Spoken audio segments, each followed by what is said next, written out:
Now, Nate, we've never talked about ECW, which was quite the sensation through much of the 90s. How much attention did you pay to ECW back then, which was Paul Heyman's baby, of course? None. Really? No. So maybe we don't need to talk about it, They can ask me. I'm aware of what was going on. I did watch. I watched Terry Funk and Mick Foley a couple times. right? Well, certainly it was a sensation. I mean, it was kind of an underground Oh yeah, I type know. type of I got deal. it. Yeah, I got it. But I just didn't. When I was working, I didn't watch much of the other product. Now, did ECW push the envelope too much? Was there too much blood, too much violence, too much adult themes? Because you can say there was, and in a way I did back then, but it inspired WWE, for example. Well, it did for a while, but as the world turns, you just have to things have to tone down. I mean, Vince's product is much more toned down than it was in the '90s or even in the '80s. I mean, in the '80s it was toned and it got out there, but during the wars, and then as did WCW. Now everything is reeled back in because of the sensitivity of brutality, blood, and everything else. Everybody's got a different take on it, but um, wrestling's wrestling, and no matter what it says, people are still talking about it. Yeah, I think ECW did inspire the Attitude Era, but as you point out, the Attitude Era did not last forever. And I don't think we'll ever get wrestling back to that kind of product. Do you? Well, it's not just a product; it's the talent. I mean, takes a lot of talent to pull that stuff off. I mean, like we're talking, Scott Hall, guys like Scott Hall don't grow on trees. They don't find them every day. Where a guy has a gimmick and he lives in and outside of the ring. The same would be with Kevin. Where do you find Shawn Michaels? Where do you find Triple H? Where do you find Walt, Road Dogg? I mean, those guys. Where do you find China? Hell, where do you find Steve Austin? We're talking about Steve right now, and he hasn't wrestled in 20 years. And we'll never stop talking about it. Never And it, stop talking about you either. never, well, I hope not. But I mean, it just that's what I'm saying. There's a time, and there are people that have been so good and so special what they've done that they're going to be around forever. Hopefully. Well, I hope so too. But I'm referring more to the style of the product. Like that was an R-rated product. Will we ever have R-rated wrestling again? If you're trying to attract advertisers, I doubt it. And apparently, advertising is what pays the bills. Oh, So more I don't think we'll see it again. more now than ever. The ticket sales don't matter that much anymore. The house No. shows they barely exist. But you see, I've always wondered why a cable network like a Showtime or an HBO or something like that hasn't had an adult themed wrestling product. Like ECW in that era, and HBO would have been a perfect match, for example. hmm I don't know the answer. Would you? I've heard that Amazon is trying to put together something right now. They have the money to do something big. Wow, really? I had You not ever heard that. you ever heard that? No, that'd be huge. Yeah, I just heard it the other day that they're interested. But then again, I heard that. That means that please don't somebody out there say Ric Flair said Amazon's going into business. I didn't say that. Well, I heard that because they see the money that the WWE's making. the Hand thing over foot. the thing with that though, Nate, is I don't know who's left to get to run it. I don't know who's left to get to produce it. I don't know who's left to get to wrestle in it. I mean, I think Amazon would be more likely to try to buy WWE. Yeah, I don't know. I don't think anybody I don't think Vince will surrender until he's ready to walk away. I think you're right, but I mean, I hope he sticks around forever, but who Uh, knows, right? yeah, well, I hope he does too. But he won't be the same when he's not running it. The business won't be the same for anybody. Now let's look at a few performers at ECW, some of whom went on to bigger and better, and some of whom didn't. We both worked with Raven in WCW. I thought he was a totally new, different character, the self-loathing grunge guy. What was your take on him? Oh, I like Raven personally. I didn't like that gimmick. I told him I didn't like it. But that's to me, just sitting in the corner with just I didn't get it. Um, it's nothing against him personally, but I don't understand. I don't see how that draws money. and how that creates any level of excitement.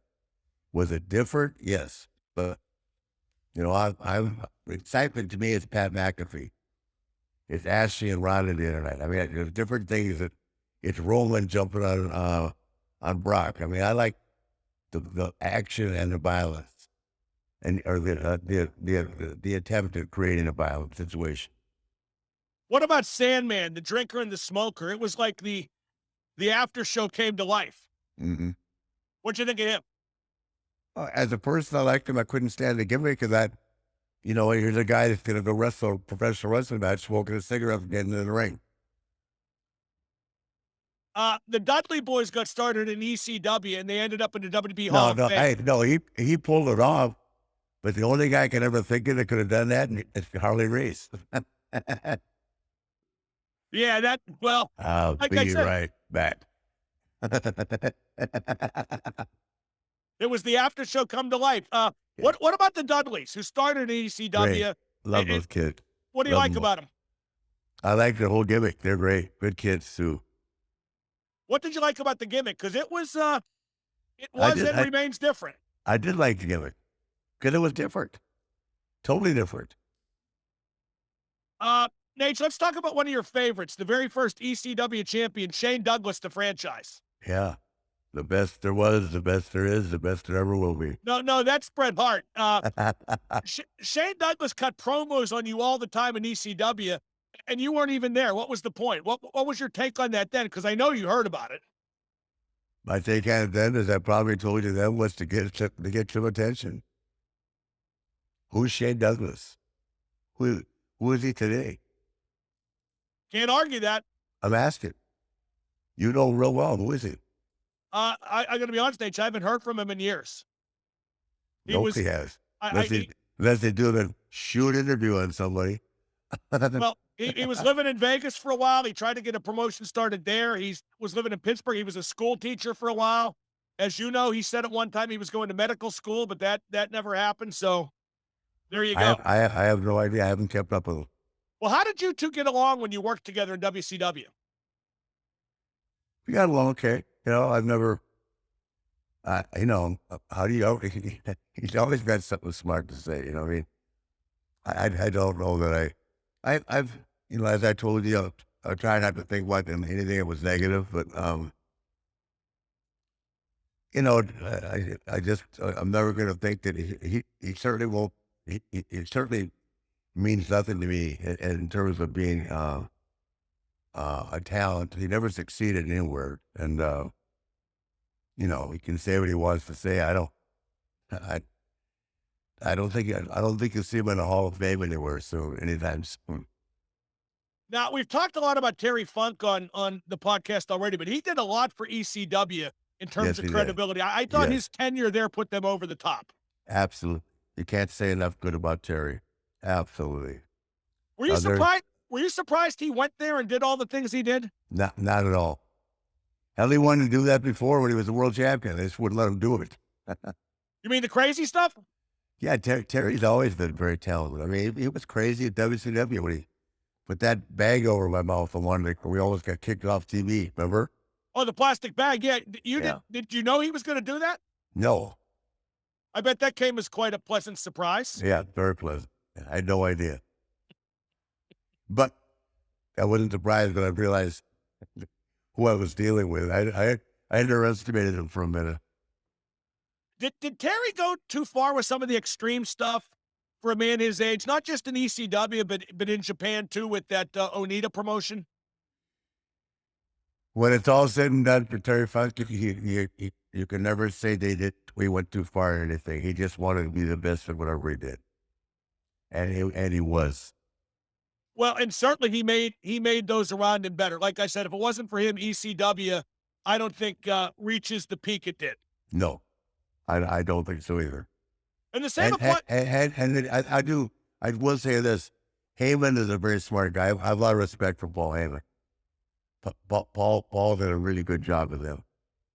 I think Paul did a really good job with ECW. I think he made chicken salad out of chicken scratch. I don't think there was an overwhelming amount of talent there, but he had a lot of dedicated people, and he whipped them into a frenzy. He made the most of what he had, maybe more than any promotion ever. Is Shane Douglas chicken scratch? I'll leave that to you to dictate. Well, you're the one that just said it. What about Taz? Taz is now an announcer with AEW. He did that in WWE as well. But he was a big star in ECW. Not a big guy either, but boy, I always called him the 5'8" Andre the Giant. Yeah, no, Taz is a very talented guy. I like him very much personally. I never worked with him, but I do like him a lot.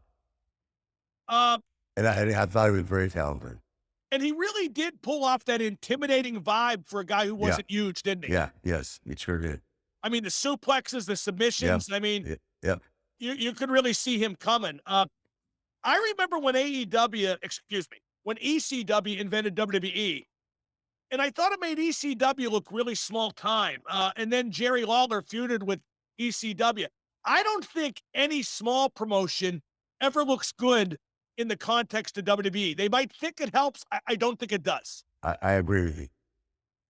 No, I actually was part of that a little bit. That's I wasn't again at that point. I'm just thrilled to be doing anything, but it worked for a while. I don't know what I can't tell you what the ratings were, but it worked for a while. Yeah, but it worked for a while for WWE. I don't know if ECW took anything good away from it. No, exactly. And we don't. None of us will ever know the financial arrangement either. So, well, I think Paul, came out of it with money, which is, what Paul does, and deservedly so. But you know what rings in my mind talking about this, Nate? You remember when Cornette had Smokey Mountain, right? Yes. I remember when Undertaker did one of his big shows. Yeah. Okay, came from WWE to one of his big shows.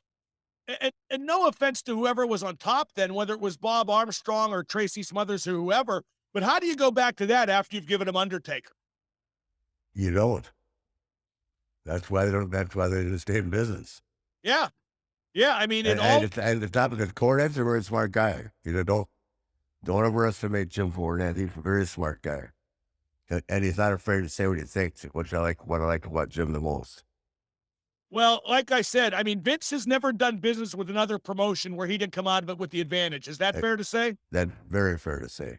Nate, we talked about Terry Funk in ECW. What about Mick Foley, who was there for a very brief time? Yeah. And I thought his tenure there was marvelous. And again, lifted them up. That was a big catalyst for them. Yeah, no, huge. I guess, and I got a lot of time for Mick Foley.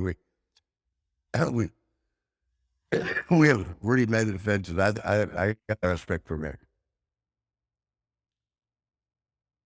Did he go too far with the crazy stuff? Although I see him now, it looks like he's okay. I don't know. It always takes its toll. Look at you. I mean, you wrestled 380 some matches 1 year, and you're still in one piece. It's amazing 1 year, how 8 years.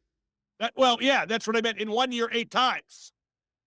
No, I wrestled 380 matches a year or more, 8 straight years. What's your career high? Did we ever establish that career high in 1 year? And I think it was like almost 390. Wow. How do you survive that? And that was the year where I did about 200-hour runways. How do you survive that? That's incredible. You drink. How did Mick survive ECW and going through the cage in Pittsburgh? I mean, my God. I know. I mean, he took offense to it. I said, "You're lucky to be alive." And I think he took offense to it one time. This is years ago. I said, "But I meant after what he's put himself through, it was nothing to do with, whatever. If he took it wrong, when he could be sensitive sometimes, but I used to watch the stuff he was doing. I mean, going off on the table was one thing, but the bulk when he went through the barbed wire or went through the wire on top of the cage with Taker and landed on the back of his head, Jesus, that may be one of the all-time bumps. Nate,